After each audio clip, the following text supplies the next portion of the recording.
السلام علیکم، امید آپ سب خیریت سے ہوں گے۔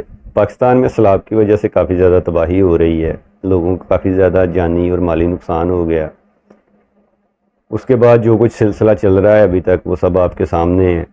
لوگوں کا یہ ماننا ہے کہ بارشیں زیادہ ہوئیں، اس کی وجہ سے پانی زیادہ ہوا اور اس کی وجہ سے سیلاب آیا، اور یہ بارشیں خدا کی طرف سے ہوتی ہیں، تو لہٰذا یہ خدا کی طرف سے ہم پہ عذاب ہے، یہ خدا کی طرف سے آفت ہے۔ تو پاکستان میں جس وجہ سے سیلاب آیا اس کی وجہ کیا ہے، اس کا ذکر تو میں نیکسٹ ویڈیو میں کروں گا، لیکن اس ویڈیو میں ساری باتیں ان لوگوں کے لیے ہیں کہ جن کو یہ لگتا ہے کہ یہ خدا کی طرف سے عذاب ہے، یہ خدا کی طرف سے آفت ہے۔ چلو آپ کی بات کو مانتے ہوئے میں یہ ساری باتیں کروں گا کہ بارشیں خدا کی طرف سے رحمت ہیں، خدا کی رحمتیں بہت زیادہ ہیں، اور کافی زیادہ رحمتیں ہیں جو کہ انسان کے لیے زحمت بنی ہوئی ہیں۔ تم لوگوں نے کبھی سوچا کہ خدا کی طرف سے جو رحمت ہوتی ہے وہ بندے کے لیے زحمت یا عذاب کیوں بنتی ہے؟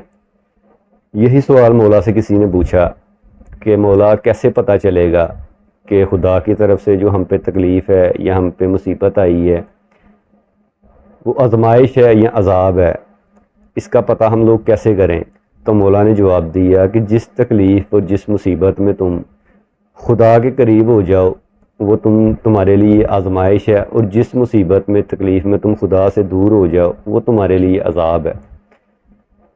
انسان کے حالات پتہ کیوں نہیں بدل رہے؟ کیونکہ وہ خود کو نہیں بدل رہا۔ پاکستان میں یہ جو سیلاب آیا یہ پہلی دفعہ نہیں آیا، یہ پہلے بھی آتے رہے ہیں، اور اگر ایسا ہی چلتا رہا تو یہ آگے بھی آئیں گے۔ لوگ مر رہے ہیں، لوگ مریں گے اور لوگ مرتے رہیں گے اگر یہ سب کچھ ایسے ہی چلتا رہا۔ جیسے غریب کا تماشا امیر بنا دیتا ہے، انسان حرام بڑے شوق سے کھاتا ہے۔ آج کا انسان کا دل جلاتا ہے، گناہ کر کے ذرا نہیں پچھتاتا ہے، لوگوں کی قبروں پہ اپنا گھر بناتا ہے، دوسروں کی بے بسی کا مذاق اڑاتا ہے۔ کہنے کو بہت کچھ ہے حضرت انسان کے لیے، لیکن آج کے انسان کو جو کچھ مرضی کہہ لو اس کا کیا جاتا ہے؟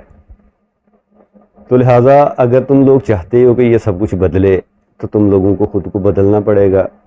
خود کو بدلو گے تو یہ سب کچھ بدلے گا۔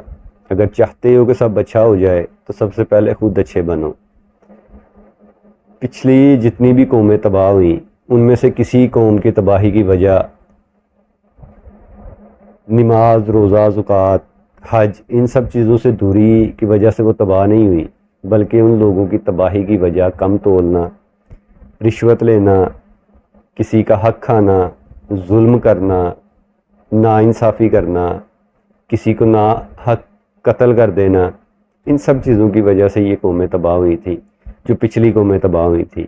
اب تم لوگ فیصلہ کر لو کہ ان میں سے کون سا کام ہے جو تم لوگ نہیں کرتے۔ میں نے ابھی تک اپنے ملک میں جو کچھ دیکھا ہے، میرے ملک کے وزیر سے لے کے بھکاری تک سب کرپٹ ہیں۔ امیر اپنے پیسے کو زیادہ کرنے کے لیے کرپشن کر رہا ہے، بے ایمانی کر رہا ہے، غریب اب خود کو امیر کرنے کے لیے بے ایمانی کر رہا ہے، یعنی جس کا جہاں پہ داغ لگتا ہے وہ لگاتا ہے۔ یہ خود کو مسلمان بھی کہتے ہیں، نمازی، متقی، پرہیزگار، پتہ نہیں کیا کچھ، خود کو اپنی زبان سے انہوں نے القابات سے نوازا ہوا ہے، لیکن تم لوگوں کا کردار، تم لوگوں کا جو رہن سہن ہے، تم لوگوں کا جو طریقہ کار ہے، تم لوگوں کی انسانی ایک دوسرے سے جو ہمدردی ہے، وہ سب کچھ نظر آتا ہے۔ جن جگہوں پہ سیلاب آیا، جن جگہوں پہ یہ عذاب آیا ہوا ہے، ان جگہوں پہ جو کچھ ہوتا رہا ہے وہ سب بھی میرے سامنے ہے، میں نے اپنی آنکھوں سے دیکھا۔ محرم کے ایام میں یہ لوگ وہاں پہ جا کے کیا کچھ کرتے ہیں۔ جو ایک ہوٹل تباہ ہوا اس کی کافی زیادہ ویڈیو بھی وائرل ہوئی، جو پانی کی نظر ہو گیا۔ ہوٹلز میں جو کچھ ہوتا ہے اس کا بھی آپ سب کو پتہ ہے، لہذا میرا کسی کے اوپر تنقید کرنے کا ہرگز کوئی مقصد نہیں، نہ میں کسی کی دل آزاری کرنا چاہتا ہوں، لیکن جو غلط ہے میں اس کو غلط ہی کہوں گا، جو حقیقت ہے اس کو بیان کروں گا۔ اور آپ لوگوں کو پتہ ہے ان جگہوں پہ ہوٹلز میں جو کچھ ہوتا ہے تو پھر اس عذاب کے لیے بھی تیار رہو، کیونکہ اگر تم لوگوں کا یہ یقین ہے کہ خدا موجود ہے تو تم لوگوں کو یہ بھی یقین ہونا چاہیے ہم اگر کچھ غلط کریں گے تو خدا کی طرف سے عذاب بھی آئے گا، ہم لوگوں کو راہ راست پہ لانے کے لیے خدا کچھ نہ کچھ تو کرے گا نا۔